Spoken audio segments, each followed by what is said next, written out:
welcome to another Town Administrator Update. Our opportunity to talk with Town Administrator Paul Sagarino about the latest things going on in town government. Paul, thanks for joining us.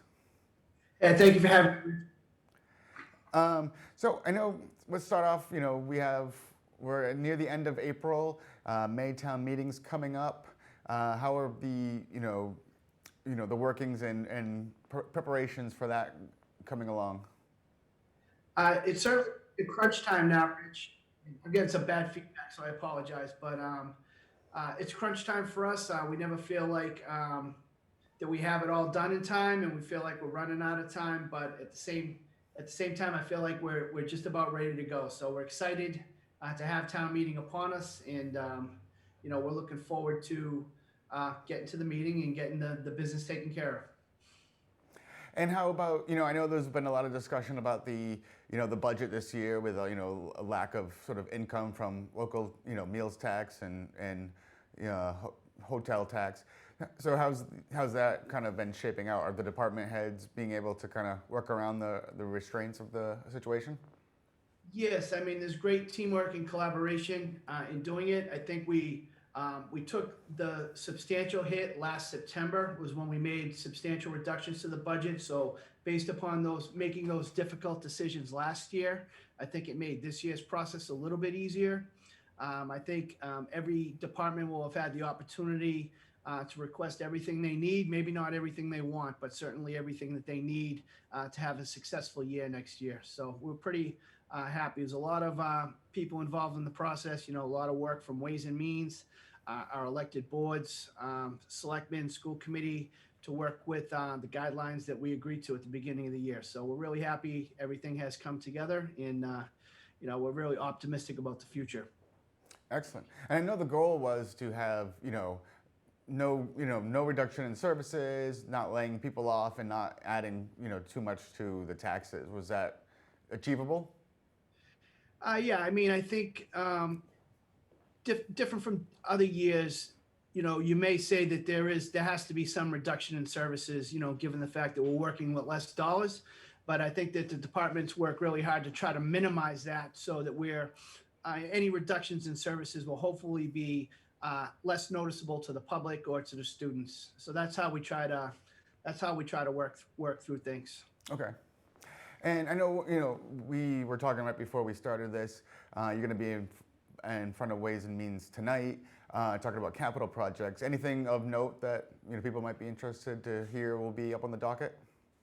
Yeah, there's a substantial project to renovate the field at Varsity Field, the football field. The turf is ready for renewal, so that's an important project for the school department. And on the town side, there's a lot of very important things, but not necessarily exciting things. Sewer, pump station renovations and things of that nature, but all very important in terms of keeping the infrastructure of the town, working properly. Excellent. All right, so we can switch from town meeting, which I'm sure we'll recap thoroughly next month. At the most recent Board of Selectmen meeting, there was something that actually hadn't even been on my radar, which was an agreement with the Nordblom company about, the 1,4-dioxane that leaked from property that they own. Can you just sort of fill people in on what that's all about? Sure. And the reason you haven't heard much about it was because it was, pretty much done in executive session. We've been meeting with officials from Nordblom Corporation for over 10 years now, and we were first alerted to the 1,4-dioxane problem. We worked collaboratively together to try to work through a couple scientific solutions to see if that would mitigate the problem. Unfortunately, that didn't work. Those type of things, and as everybody is aware, we shut down those wells out of an abundance of caution several years ago, far before we reached any limitations under the federal state guidelines for drinking water. So we continued talking after that point. Negotiations like this are difficult, but we really do have great businesses in town, and we're able to very collaboratively work out this agreement that we think is very fair to the taxpayers and the residents of Burlington.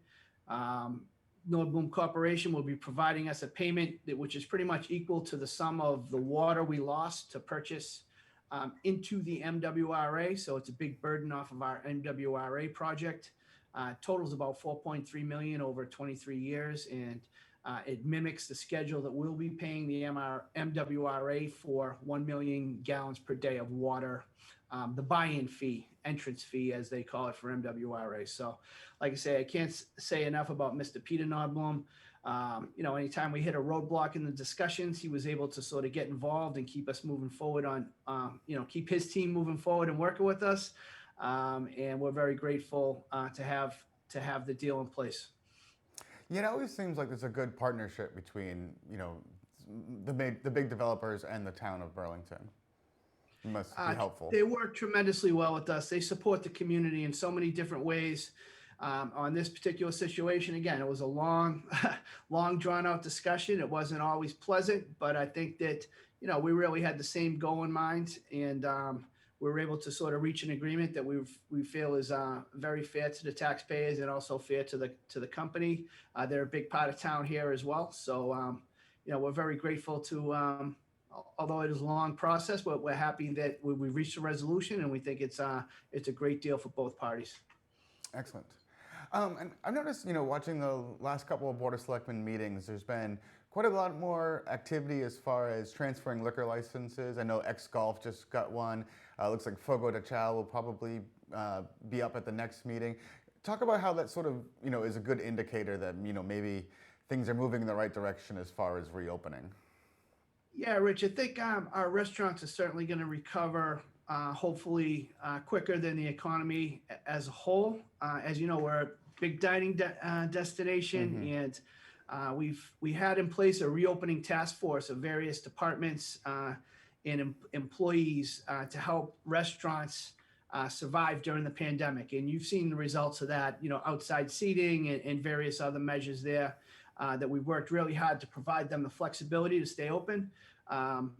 We had a lot going on prior to the pandemic, particularly with the Simon renovation of the Sears property, with some of those liquor licenses. And,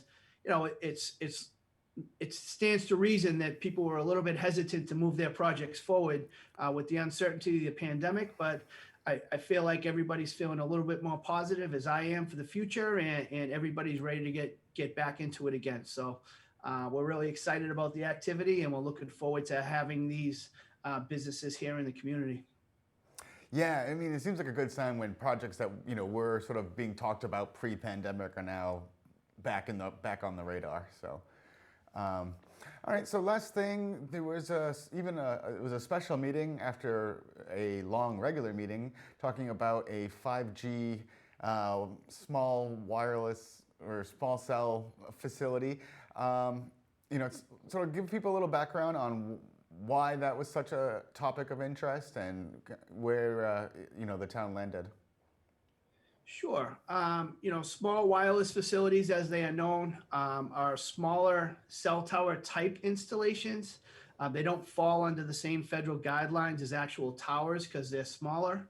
The FCC had recently made some changes to federal law in terms of the federal government has determined that these are important to the country and to our economic development, and everything that we have here in the country is to have a good solid cellular network. So they've made quite a bit of, let's just say, exceptions to allow for these things to be placed in the community's right of way, which is the town's roadways, which fall under the jurisdiction of the Board of Selectmen. As with any cellular thing, some members of the community as well as nationally have concerns about the health consequences of what those sites deliver. Unfortunately, one of the things that we're not allowed to consider as part of our decision-making process on that is whether or not there are any health concerns with these installations. So, tricky situation for the Board of Selectmen to be in that, we want to acknowledge any residents' concerns, but at the same time, we have a legal obligation to follow through on what the laws and regulations are. And I think we all learned a lot. We had some pretty good experts looking into it on us. We had a radio frequency engineer who was able to vet the need for that installation at that location. We had, legal counsel which specialize in this, and I think it was a long, drawn-out process for myself and the board. But at the same time, I feel like we learned a lot, and we're going to be a lot more knowledgeable going into the next one that may come in. And again, I can't say enough of what we had a small cell committee several years ago in town, which kept Burlington at the forefront in small cell nationwide. We get calls from across the nation. The FCC guidelines required that you needed to have zoning and got regulations in place prior to a particular date. And the town of Burlington, due to the efforts of our small cell committee, was able to put those protections in place prior to the deadline. And we were one of the few communities in the country that were ahead of the game in that regard. So although we're still dealing with strict, regulations in terms of allowing these facilities, due to the work of that committee, we actually are able to exercise a lot more control over the installations than maybe someone that hadn't had the foresight to put those regulations in place. So the one thing about small cell is that, there's 5-6 different carriers. They're all going to need these type of locations within town. If anybody's ever seen a bad looking small cell installation, it looks like a telephone pole with a bunch of computer equipment attached to the side of it. It's not what we want to see all over town here. So, the regulations in place sort of govern how they look. We want how the community wants them to look. We're trying to place them in locations as they're requested, but also, take into consideration, I think the board was concerned about persons with a disability access to the crosswalk and the location we were looking at. So we were able to decide on a location in the median strip that we think is least harmful. We're hopeful that it's going to look and blend in with our existing streetlights that we have in that area. And again, we do anticipate that we're going to be receiving a lot of requests like this as we move forward. If you think that there's 5 or 6 carriers that are going to want to boost their coverage in the area, and we do anticipate that we're going to have a lot of requests for these going forward. So we learned a lot, and I think that we'll be much better equipped to handle the next one that comes in. Yeah, definitely. And and to that point, you're talking about the aesthetics. It's mostly inside of a pole, and it doesn't look like one of those silly the regular wireless antenna that are shaped somewhat like a tree, but are clearly not a tree. Rich, I'll show you some pictures of them, and they're pretty. They can be pretty ugly if the community is not paying attention to what's going on. And again, much credit is owed to our small cell committee. We were ahead of the curve, and I'm not joking with you. We do get calls from all over the country from communities saying, "Hey, what did you guys do for this?" And that's again, tremendous amount of gratitude towards that committee and their forward thinking, and at least put us in a position where we can, discuss these installations on a legal, a very strong footing with the carriers. Excellent. All right. Well, I think that should do it for this month. Thank you once again for coming on, and I look forward to talking to you post Maytown meeting sometime in May. And until then, we will talk to you soon. Thank you very much, Rich. It's always a pleasure. Thank you.